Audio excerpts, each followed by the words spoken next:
Another season, first draft is underway. Jaylen Carter, too quick, too powerful. Touchdown, it's a touchdown. That is a bad man. Maybe the best player in the sport. Watch out for Mr. Robinson. Fifth touchdown pass for C.J. Stroud. Jackson Smith-Njigba, arguably the top receiver in the country. If you didn't know the name Will Levis before tonight, you know it now. Richardson leapfrogs a defender out of bounds. He is a highlight reel waiting to happen every time he touches the football.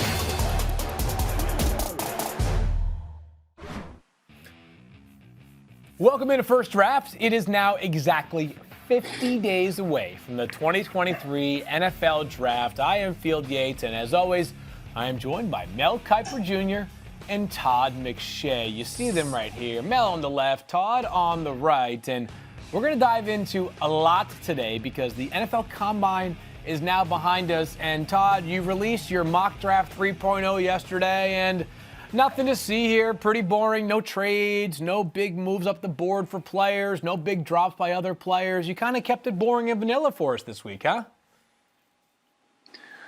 I tried to, but it's hard. When you got Chicago sitting there at number one, right, and presumably not taking quarterback, and you got four quarterbacks that we're talking potentially in the top 10 picks, you know there's going to be some movement. So I had Indianapolis move up from 4 to 1.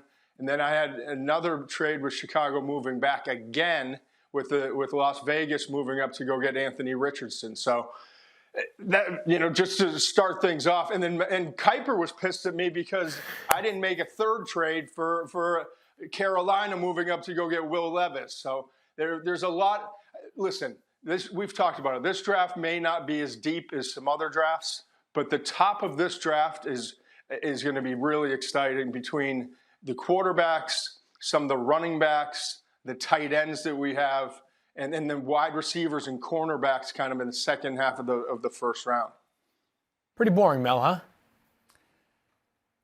Yeah, it's tough for Todd on 3.0 when you come off the combine and then some guys wait till their pro day to work out and you're kind of in between all that. Then certainly Jaylen Carter. Where do you put Jaylen Carter, defensive tackle, Georgia? We say on football ability, he's the best player in this draft, or at worst, the second best player in this draft. So that complicated matters for Todd, trying to figure out what to do there. And then the trade. So what do you do there? I just don't see Carolina just being patient when they're desperate for a quarterback in that division. Okay, that division, somebody's got a chance now to separate a little bit. If they hit on the right quarterback, because everybody's scrambling in that division for a quarterback right now. They don't know, does Atlanta, Desmond Ridder, is he their guy? Carolina with Sam Darnold. You think about where the other teams in that division are right now. Everybody's kind of up in the air except one team. And you say, okay, who are we trying to catch now? And where are we at in the division? I always say, if you're not, number one, you better be two. You can't be 3 or 4 in terms of division at quarterback. And I think when you look at where we once were in that division to where we are now, Carolina going to be patient enough to say we're just going to wait it out and maybe lose the quarterback or quarterbacks that we love in this draft. You're not going to love all 4. You may love one, maybe 2, and like a couple or not like another one, but you're not going to have a strong feeling on all 4 of those quarterbacks. So, guys, I think Carolina at 9, I got to believe, is aggressive and tries to move up from that spot to get their quarterback, as the Bills did when they even got Josh Allen when he went with 7th overall. He dropped a little bit. Baker went 1, Darnold went 3, and then Buffalo went up to get Josh Allen. I think somebody will do that in this case, maybe for a Will Levis from Kentucky. Yeah, Mel, as you mentioned, that dynamic is so pertinent. I think it's especially pertinent to a team like the Chicago Bears or the Arizona Cardinals, 2 teams that have top 3 picks that are not going to be taking a quarterback because of Justin Fields and Kyler Murray respectively this year. If they try to move back, they should have plenty of dance partners to help make a deal come to life. Todd, obviously I was being facetious in saying this was a boring mock draft, as it was anything but. So let's dive into some of the stuff that I think probably has the people talking after mock 3.0 has been released. And without getting into the particulars of what it might cost, in your draft, you have the Raiders moving up from pick 7 to pick 4, picking Anthony Richardson, who was, it seems, the biggest winner of the Combine. How audacious of a move do you believe this would be from GM Dave Ziegler and head coach Josh McDaniels? Listen, it would be a gamble. Let's put it that way, because You're talking about a quarterback who has a chance to be an absolute star. 6'4", 244 pounds, runs a 4.43 in the 40-yard dash. I mean, I think it's the fourth fastest time of any quarterback in the last decade. And that size, it's a rarity. Plus, he has a howitzer for an arm. He's an intelligent quarterback, a great young man. He's not there developed-wise in terms of his footwork, his mechanics, and still kind of becoming that dog, the it guy, the leader that you're looking for. And so he has developing to do, but if you put him in the right situation with the right coaching staff, like look at what Brian Daboll's been able to do with two quarterbacks. Josh Allen, obviously was the jumping off point, and Daniel Jones with the New York Giants. Like if you get with the right coach and it's the right match and they know how to play to your strengths, you got an opportunity. And we've seen two quarterbacks come in. Lamar Jackson was not a great thrower early in his career, struggled to throw the football. They had to be all run, and now they can mix it up. Jalen Hurts is another guy. Josh Allen, his first year, it was all about running and inconsistency as a passer, but he got better and better. And part of it is mechanics and drilling, but the other part is figuring out what works for them. What are the throws that they're comfortable with? So it's going to be interesting to see how he's developed. But to me, the most polarizing player in the entire draft is Anthony Richardson, simply because he has the tools to be exceptional, but he's the least experienced and the least ready of these top four quarterbacks. Yes, and Field, I think Todd just stole my notes. He certainly stole my thunder. And Todd, you're 1,000% correct on what you just said. And not many times I say Todd's 1,000% correct, but I talked to a friend of mine in the NFL. I'm going to write down the date right now. Quarterback. Yeah. Okay, this is as right as you've ever been in your lifetime, okay, about what you just said, because I was talking to a good friend of mine in the NFL, and we were brought up Josh Allen. He said, well, if we would have gotten Josh Allen, I don't think we would have coached him to where he is right now. I don't think we would have handled him the way he needed to be handled to get them to this point where he's this great quarterback in the National Football League. So you're right. How do you handle these young quarterbacks? I always say they're not finished products. Anybody that wants a finished product shouldn't be coaching in the NFL. You have coach, the great Vinny Serrato, a good friend of mine, former GM in the NFL, always said, you have coach before your name for a reason, okay? Yeah, that's why you are where you are. You're getting kids from college to the NFL. Coach them properly. Everybody in the league doesn't. All these coaches in the NFL aren't great coaches, okay? In every profession, everybody's not great. That's reserved for a few, okay? So who gets Anthony Richardson, who handles him properly, who coaches him properly, okay, like Josh Allen was in Buffalo, will determine his fate, as it will with a lot of quarterbacks, but particularly one as gifted and talented as Anthony Richardson, who needs to fix some things in terms of accuracy, precise passing. Those types of things need to be worked on. Handled properly, going to the right team, the right organization, coached properly, Anthony Richardson could be a boom and not a bust. Yeah, Mel, you're so right in terms of having to find the right coaching staff for Anthony Richardson. I also think the right organization, as far as the timeline is concerned, is so essential. There have been so many quarterbacks over the years that the team has drafted him and immediately said, we expect to redshirt him. You go back to Blake Bortles. I mean, other quarterbacks in more recent vintage have been drafted with the idea we're going to sort of stash them away for a season. If Anthony Richardson goes to, as an example, Seattle or Detroit, there's a real plausible case that those teams could redshirt him because they have Geno Smith, who just got that new contract, and Jared Goff, who's been to the Super Bowl as a starting quarterback. In a hypothetical where he goes to Las Vegas, even if they say, hey, it's Jared Stidham's job if he's re-signed and we're going to kind of take things slow with Anthony Richardson, it would seem to me that the expiration date on a Jared Stidham experience is probably a lot sooner than if you have a Geno or if you have a Jared Goff in place, kind of like what happened with the 49ers and Trey Lance, where they truly did redshirt him for the entire year with Jimmy G back in 2021. I can't wait to see where Anthony Richardson goes, but he was not the only player that was talked about a bunch. Just a little bit of background, Todd, before I ask you about Jaylen Carter, for those that haven't kept up with every detail of it. About 20 minutes before he was set to do his interview with the press at the Combine, he all of a sudden had to depart as a report was released, a police report was released, and Jaylen Carter had an arrest warrant issued.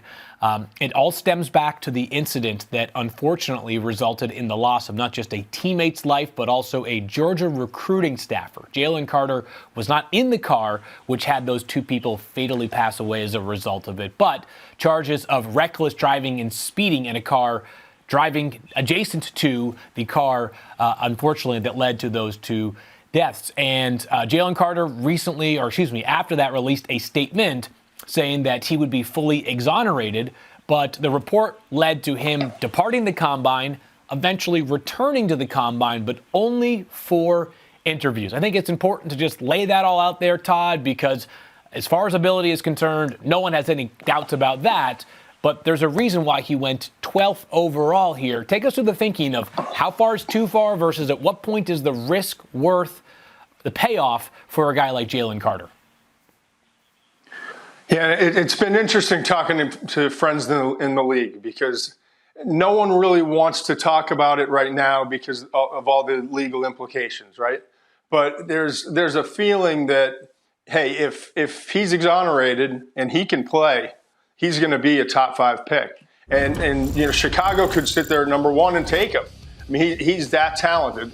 I personally think he's the best player in this draft physically. And what you watched at the end of the season when he was healthy, he was the best player in college football, offensive or defensive side of the ball. So to me, if everything works out and you're comfortable with his character, and there were things prior to this incident, there were character questions prior to this incident, and I know I got a lot of trouble from Dog Nation mentioning those things, but the bottom line is they were being talked about in scouting circles. So you add this to the mix, and now there's concern. I dropped him to 12 simply because of the unknown at this point. It really is a complete unknown at this point. But it would not surprise me if he's a top 3 pick. He could go 1 to Chicago if Chicago chooses not to move out. He could go 3 to Arizona. He could go 5 to Seattle. I mean, so there are 3 spots right there he could go in the top 5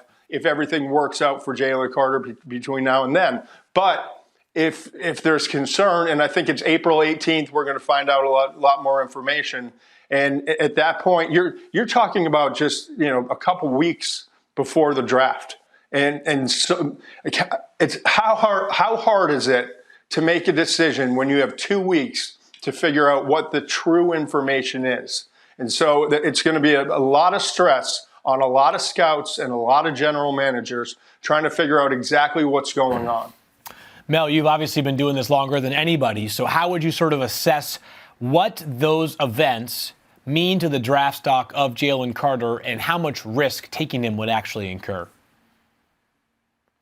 Yeah, I think that, as Todd said, April 18th will tell you a lot. I think when you talk to teams in the league and talk to people that have been in the league and had to make those types of decisions, I just go back and go look at players that had issues. And there are a variety of issues players have coming in. They're kids. They make mistakes. And we always say off-the-field issues, off-the-field concerns, character, whatever it may be. A lot of them are starring in the NFL, and fans are cheering for some of these guys right now are making big plays and touchdowns and helping teams win Super Bowls and championships and doing great things. So, again, they're kids, and they make mistakes. They make bad decisions and what have you. I think you look at where we are right now. This was serious, okay? I mean, you're talking about Jaylen Carter involved in an accident that obviously 2 young people lost their lives, and those families will never be the same again. So you have to look at this and go and really do all your due diligence, as Todd said, check into everything that's happened up until this point with Jaylen Carter, and then weigh it all and put it together. I think when you get to late April and you say, okay, where can he go? Todd mentioned the teams. The Bears, certainly, if they move down a couple times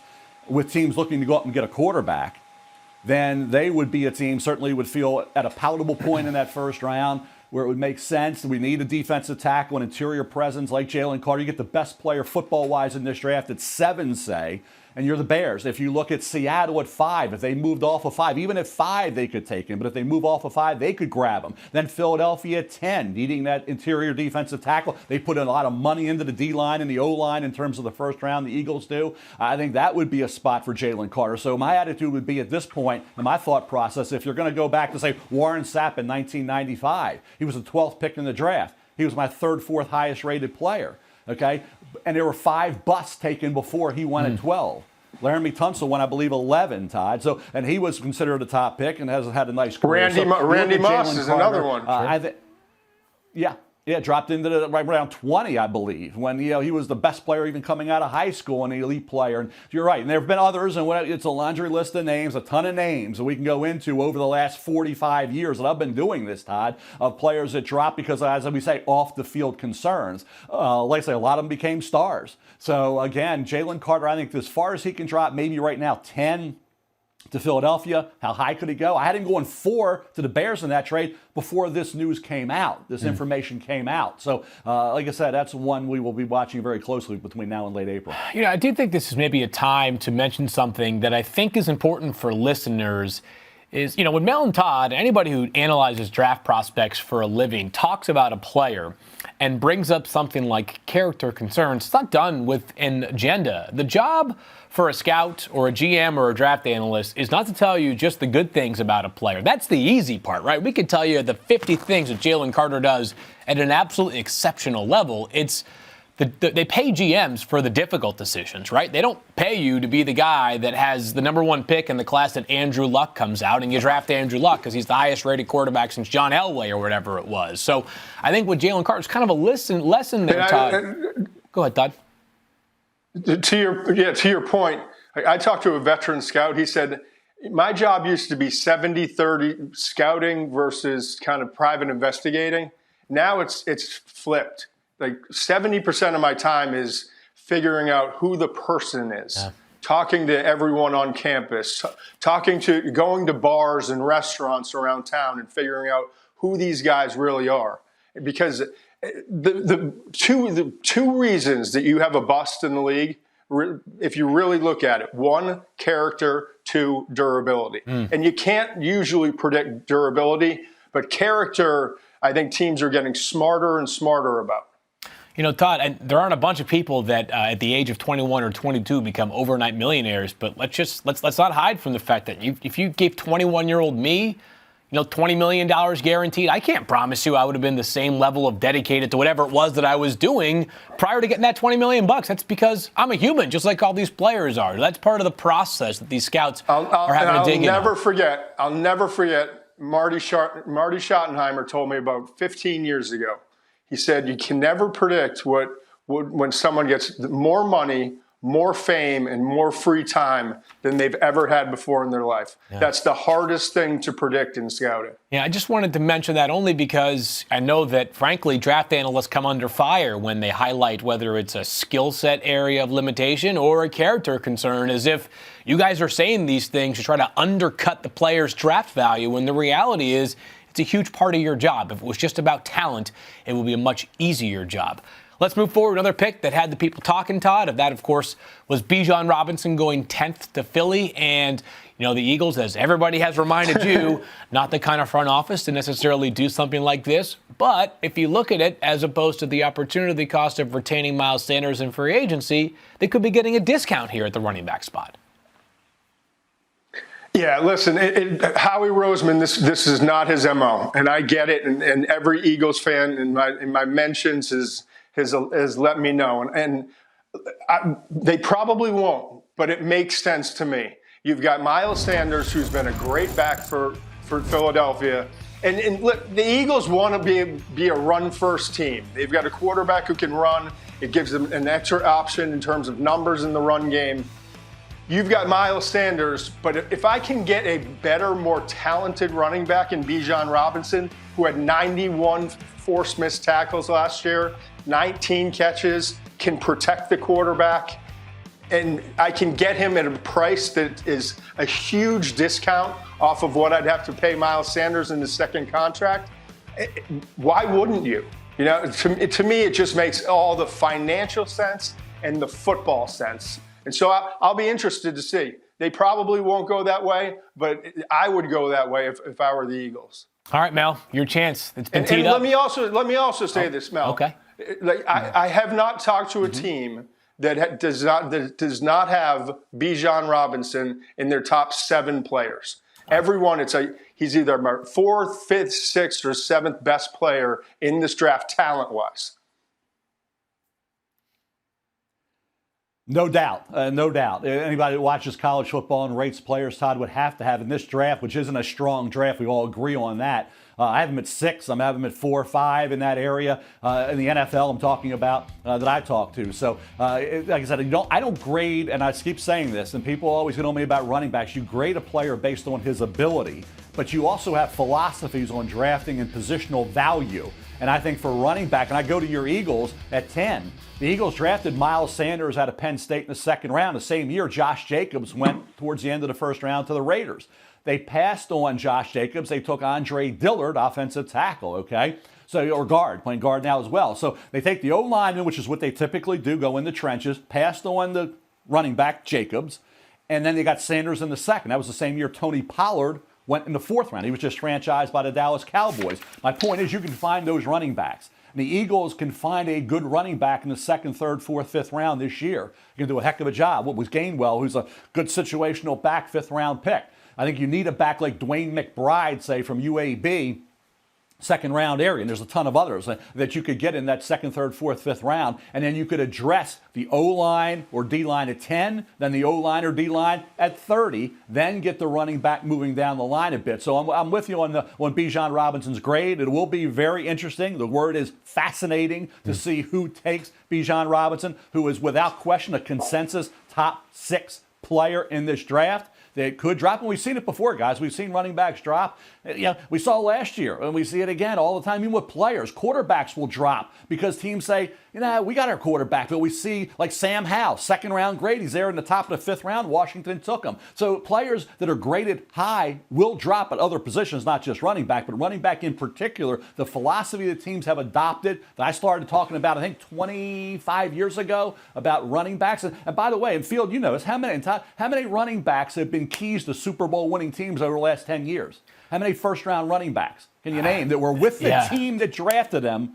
With the team that drafted them, okay? Leonard Fournette was not drafted by Tampa Bay, but the running back was with the team that drafted them that helped them get to a Super Bowl and win it over the last X amount of years. Yeah, it's economically, there has been no position that you can find better value at than the running back spot. That being said, Bijan Robinson, as I think I said yesterday during the mock draft special, certainly seems to be the best running back prospect since Saquon Barkley back in 2018, who, whether he should or should not have, did go number 2 overall, and he's got the franchise tag from the Giants.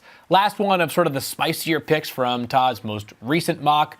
And Todd, I love the idea of the Seahawks double dipping. You had them taking Tyree Wilson 5 out of Texas Tech, athletic, souped-up pass rusher. But then at 20, the more interesting one, Myles Murphy from Clemson, who the reason why it's interesting is just because he was 6 in a prior mock draft. Has something changed with his value? Have you dug in more on where you believe the league views him, or what causes this 14-spot drop?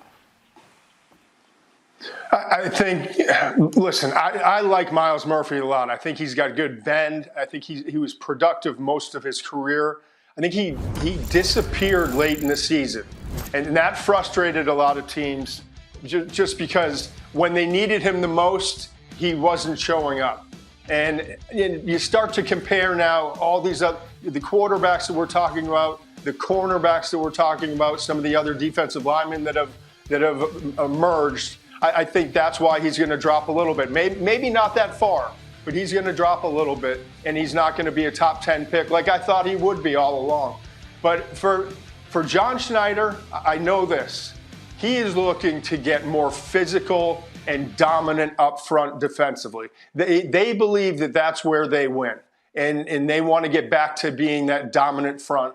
And they obviously, they brought in Boye Mafe a year ago, and I have 2 defensive linemen going in the 1st round. Maybe they don't go that direction, but I know that John Schneider, for a fact, is looking to get bigger, stronger, and more physical up front. So expect at least one of these 2 picks to be for a defensive lineman. What do you think, Mel? Is that a value there? I think Wilson's a little high for me. I'm at 19 on the big board. We'll see where that goes. There's a lot of mixed opinion there. But the one player that I must be way off on, or what I'm hearing is not accurate, or I'm missing something, and Todd, enlighten me, educate me on a player, Will McDonald IV out of Iowa State. A veteran, played a lot of college football. He was a sack artist. He was productive, getting tackles for loss, forcing fumbles, tripped sacks. Yeah. Had a great Senior Bowl week.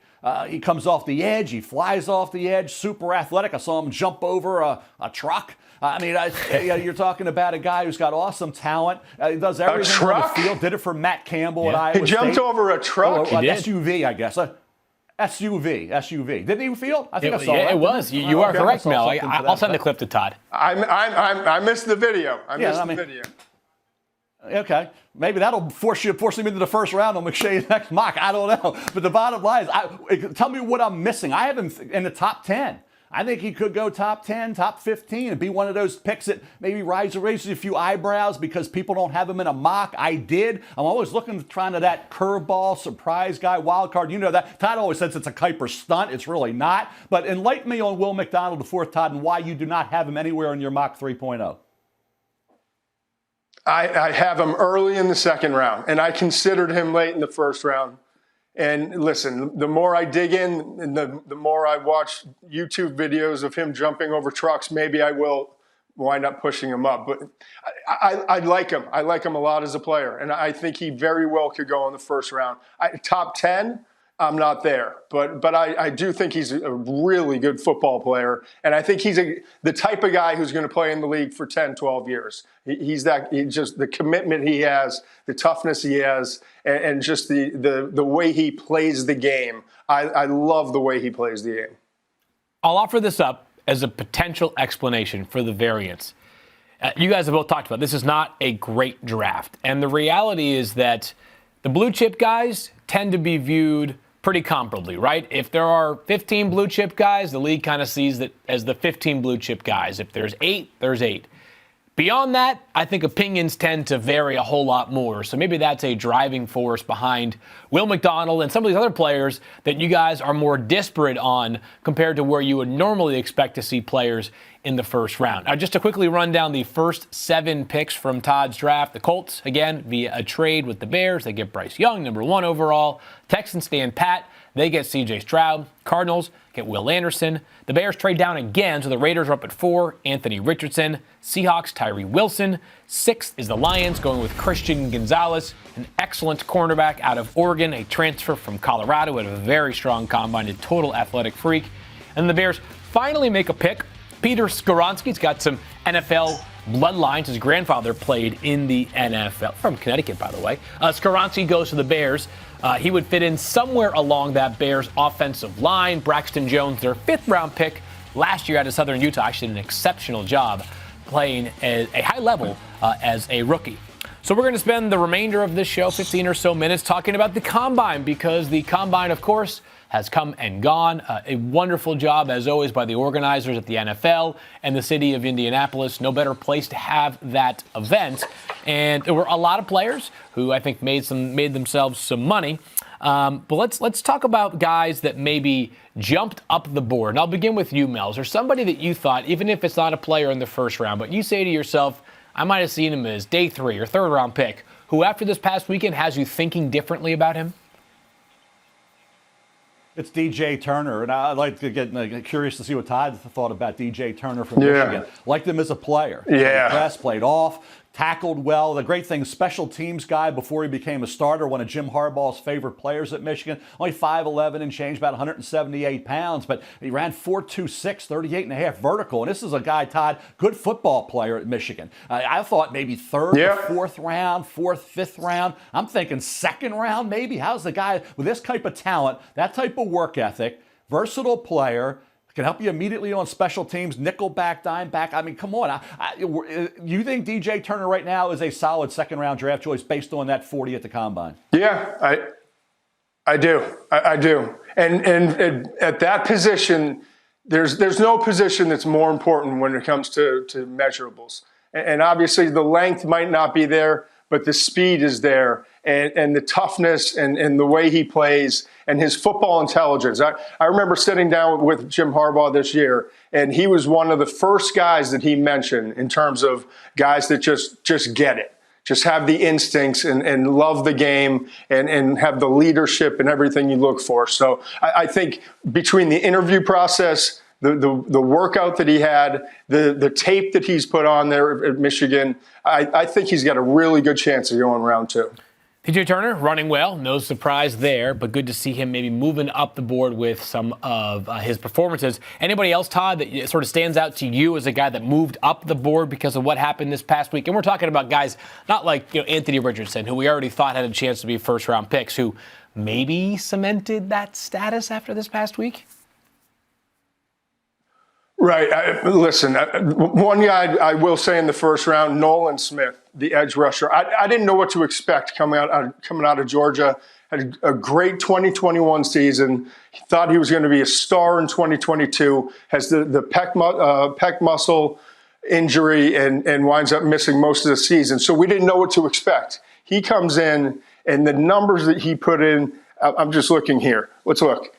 He at 238 pounds ran a 4.39. You're talking like most wide receivers would kill for a 4.39 in the 40. He had a 41.5-inch vertical jump. And so I moved him all the way up to number 8 to Atlanta.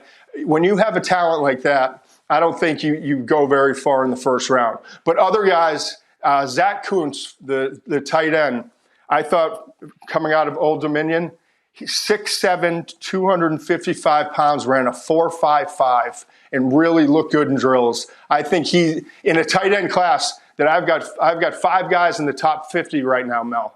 I think Zach Kuntz is really helping himself. Byron Young, the defensive end from Tennessee, I thought had a really good overall workout. I thought he did great in drills, 38-inch vertical jump. For a big guy like that, 38-inch vertical jump. That just shows the lower body explosion that you're looking for from a defensive lineman. And Jack Campbell, another guy, linebacker, I thought had a really good workout. Listen, off the ball linebackers don't normally go early, but I think he cemented himself as a day 2 pick. Any thoughts on those players, Mel? I'm going to go Todd and Field. Yeah, Field and Todd. There's a guy that I think is going to be a tough evaluation. He kind of makes it where you get your coaches involved, you get your scouts involved. You see what he did at BYU playing left tackle. You watch the Senior Bowl practice where he struggled with power. You see the combine workout where Blake Freeland, nearly 6'8", 302 pounds, vertical 37 inches, 37 vertical. For an offensive tackle, 6'8", nearly 6'8", 302, ran 4.96, 4.99. What an athlete Blake Freeland is. O-line coaches are going to say, yeah, he needs some technique work, okay? A little stronger, deal with power better. But what you saw at BYU, you'll like. We can work with that. Senior Bowl week didn't go as well. What offensive line coach is going to pound that table for Blake Freeland, who's tested athletically off the charts? All right, so those are a couple of guys, or a few guys, that are moving up, perhaps, boards, and then a couple of players that maybe are going the opposite direction. Todd, I'll start with you. Is there anybody that you said to yourself after the combine, I don't know, that was a tough workout there for him, not sure that he matches on tape what he showed on, the field this past weekend, and for the worse, right? Like a guy whose tape is better than his athletic profile would suggest. Well, it's been a frustrating year for this guy, and Kayshon Boutte. The wide receiver from LSU, absolute star in 2021. He got injured. I thought he was up for the Biletnikoff at one point, like halfway through the year in 2021. Comes back this year, new coaching staff, trying to get it figured out. Struggled early on, had some problems with the coaching staff in terms of what his fit was, and then he started to buy in. And he started to play really well down the stretch. And I was hopeful that he was kind of turning things around and maybe getting healthy too, and finally healthy. But he came to the combine and did not have the showing that you want. Just a 29-inch vertical for a guy who was supposed to be an explosive playmaker. And, it's frustrating for Boutte because I truly thought he was going to be a top 15 pick coming into the year. And it just, that's not going to be the case.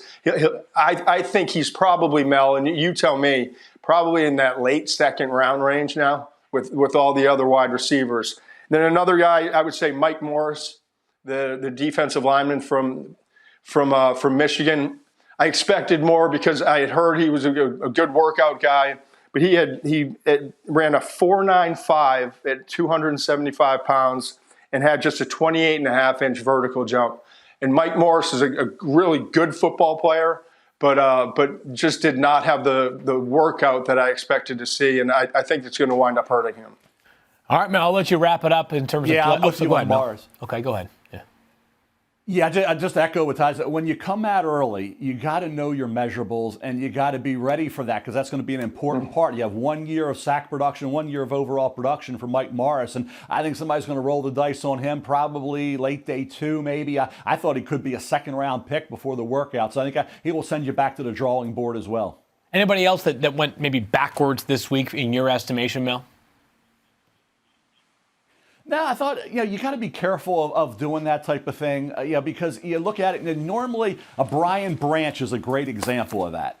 The defensive back from Alabama, Mr. Versatility, a Nick Saban favorite. We talk about Jim Harbaugh with DJ Turner. Nick Saban favorite, Brian Branch, does everything well on the football field. Great versatility, can play slot, can play in the box, can play center field, can do tackle, can break on the ball, anticipation, aware. Instincts of a football player are so critical. Do you play faster than you time? And in Brian Branch's case, he plays a lot faster than he times. He didn't test well. No question. Again, some thought first round.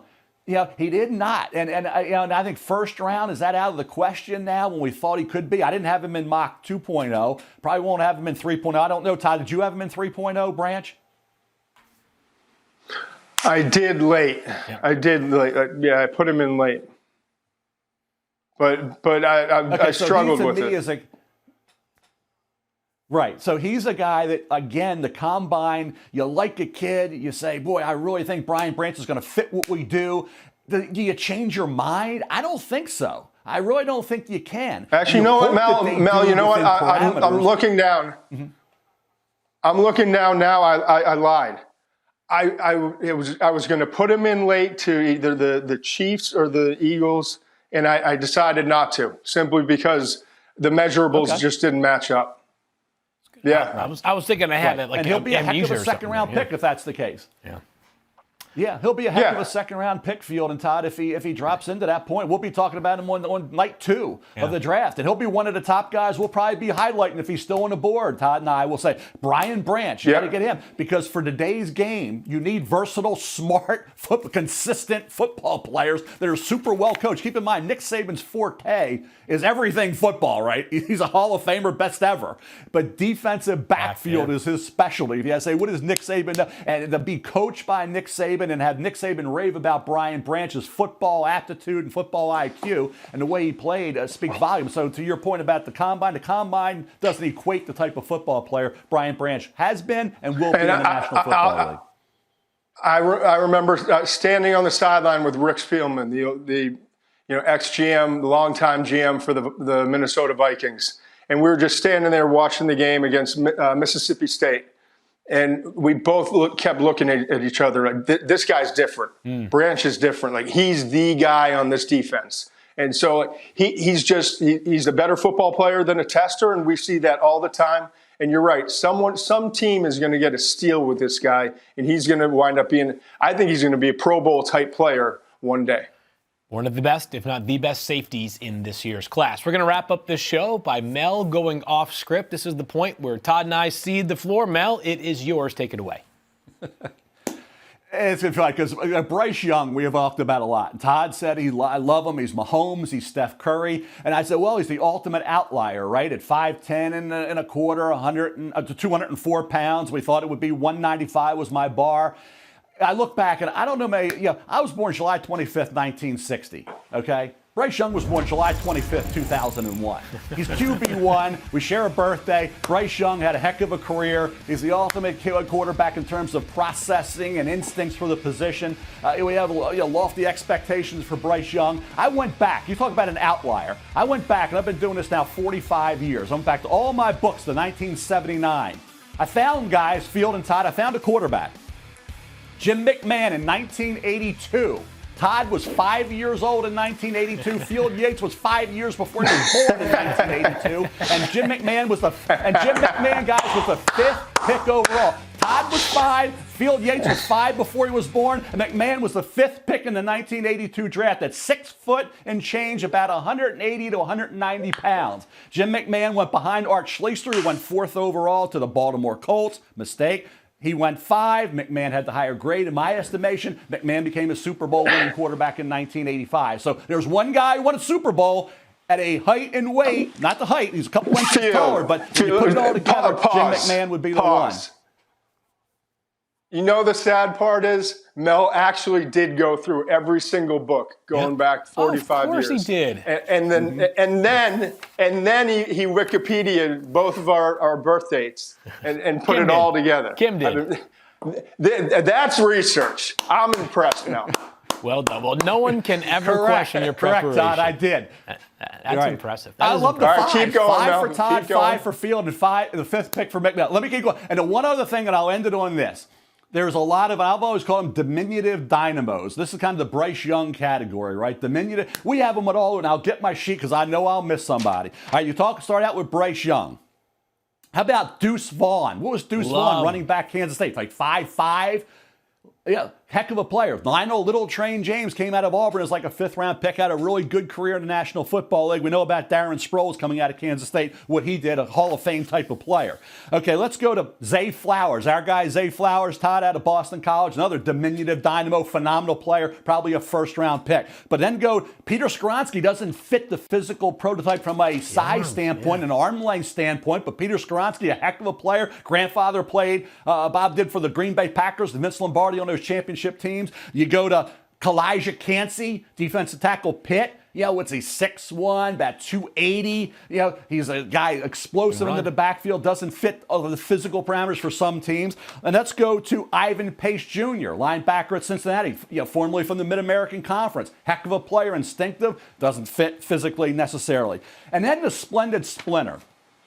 I brought this up with Devontae Smith when he came. I said he's Splendid Splinter 2. Remember that, Todd? Splendid Field. Remember Splendid Splinter? Ted Williams, great Ted Williams, legendary Ted. Oh, he was a Splendid Splinter. Yeah, of course I do. Splendid Splinter 2. Now we got Mr. Red Sox. But Splendid Splinter 3. We got Splendid Splinter 3. Who do you think it is, Todd? It's Emmanuel Forbes, the cornerback from Mississippi State. A whale of a corner, 6 pick sixes, a gazillion interceptions in his career. He picked off my guy Will Levis on a bubble screen and took it the distance. By the way, next drive, Will Levis took him for a touchdown down the field. But Emmanuel Forbes has the height, the length. He's got the 4.35 40. But he's 166 But he's a toothpick. Pounds. But he's a great player. He's a 166-pound corner. Emmanuel Forbes is to the cornerback spot in the SEC what Devontae Smith was to the wide receiver spot in the SEC at Alabama. That is, one of these shows, Todd, we're just going to let Mel go off script for the entire show. We're just going to start. We're going to say whatever we have to say, and then we're going to finish the show once Mel is done with all of his. That was the best 3 minutes of my week. Yeah, so good. All right, well, we are, in fact, coming back next week. You've had a rough week, Todd. No. Hey, we're on the up and up here all together now. Mock Draft 3.0, Todd's Mock 3.0. That's the highlight, Todd. It has been. Todd's Mock 3.0 is available on ESPN Plus for those that have not yet had the chance to read it. And we are back next Wednesday, first draft. We'll probably talk a little bit of free agency as well. Pro days begin this Friday. I believe we have Northwestern on Friday, the first of many over the next few weeks. We cannot wait to continue to add pieces of the puzzle. For Mel and Todd, I am Field. Talk to you guys again next week.